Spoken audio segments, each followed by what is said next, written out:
Hello, मैं Arvind Mathur, associate professor in physics, government MS college Bikaner. आज हम स्टैटिस्टिकल फिजिक्स एंड थर्मोडायनेमिक्स का यूनिट 2 का सेकेंड लेक्चर देख रहे हैं। इसमें मैं आज दो निकायों जो कि अपने ऊष्मीय समवस्था में हैं उनके बारे में अध्ययन करेंगे। तो सबसे पहले तो मैं दो निकाय लेता हूँ, ए और ए डैश। पहले मैक्रोस्कोपिक सिस्टम है और पहले की एनर्जी ई, ए एक सिस्टम ए है जिसकी एनर्जी ई और नंबर ऑफ पार्टिकल्स एन है।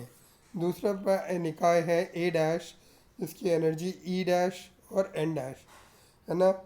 अब हम क्योंकि ये अदर एक्सटर्नल पैरामीटर जो भारी पैरामीटर हैं वो कांस्टेंट हैं, सो ए और ए डैश कैन नॉट वर्क। हम ये ए और ए डैश एक दूसरे पे कार्य नहीं कर सकते।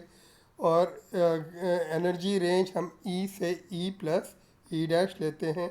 और अगर ये पार्टिकल्स, ये सिस्टम क्योंकि इक्विलिब्रियम में है, तो हम ए की एनर्जी तो ई और दूसरे की एनर्जी ई डैश ले ही रहे हैं, और हम इसका नंबर ऑफ माइक्रो स्टेट्स जो है उसको ओमेगा ई से डोनेट कर सकते हैं। अगर हम ये मान लेते हैं तो हम इसकी प्रोबेबिलिटी निकाल सकते हैं। पहले की probability P E C E dash हो जाएगी और दूसरे की probability A dash P E dash C, जो आपको इस सिस्टम इस स्लाइड में दिख रही है। इसके बाद क्योंकि ये सिस्टम आइसोलेटेड है, अलग थलग सही है, तो इसकी कुल energy E zero E plus E dash हो जाएगी। इससे अब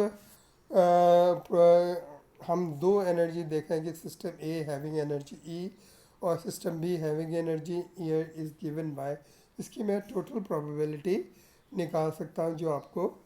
और अगर मैं इसकी प्रोबेबिलिटी की अधिकतम प्रायिकता निकालना चाहूँ तो मैं प्रोबेबिलिटी को जो चेंजिंग वेरिएबल है ई है उससे डिफ्रेंशिएट करूँ और मैक्सिमा की कंडीशन लगाऊँ इज इक्वल टू ज़ीरो, तो मैं इसका ये इक्वेशन निकाल सकता हूँ।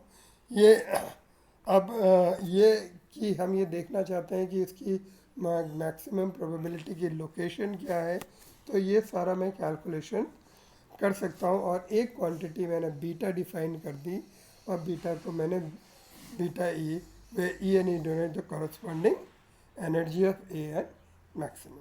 ठीक है। अब अगर मैं एनर्जी निकाल दूँ two system are in so that are equilibrium when the function parameters are equal and have, उनके पास ये प्रॉपर्टीज होनी चाहिए। If the system are separately equilibrium, same value of beta होनी चाहिए। और दूसरी, if they to have different values of beta, then system will not remain equilibrium। अगर दोनों की बीटा सेम है तब तो दे इक्विलिब्रियम है, वरना नहीं है। इसके बाद एक और टॉपिक आता है कि हमें एंट्रोपी और प्रोबेबिलिटी के बीच में एक रिलेशन निकालना है। ये काफ़ी हमारा ये रिलेशन हम कई बार डिराइव कर चुके हैं, और वो है एस इज इक्वल टू के लॉग ओमेगा। और ये फिर इसमें इसके बाद आता है कि बोल्ट्जमैन इक्वेशन था, और बोल्ट्जमैन इक्वेशन में एक के आता है, और इस के को मैं डिफ़ाइन करना चाहता हूँ। इसको के को डिफ़ाइन करने के लिए मैंने इसका ये फार्मूला ले लिया, वॉल्यूम ऑफ एलिमेंट लिया और वॉल्यूम ऑफ की इनिशियल प्रोबेबिलिटी निकाल ली। उसके बाद मैंने इसकी फाइनल प्रोबेबिलिटी निकाल ली दो सिस्टम्स की, और फिर दोनों का अंतर निकालिए, चेंज इन प्रोबेबिलिटी निकाल ली। चेंज इन प्रोबेबिलिटी निकालने के बाद मैंने इसका टोटल आपको के का वैल्यू निकाल सकते हैं।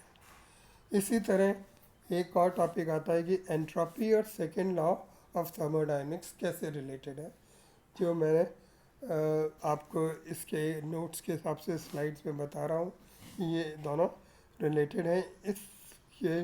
और फिर एक आता है लॉ इक्विपार्टीशन ऑफ एनर्जी।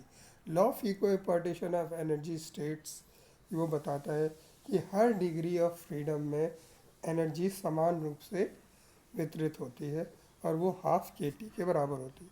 और इसको निकालने के लिए पहले मैंने total energy of the system निकाला, फिर ये माना कि वो एफ डिग्रीज ऑफ फ्रीडम में बना इक्वली डिस्ट्रीब्यूटेड है।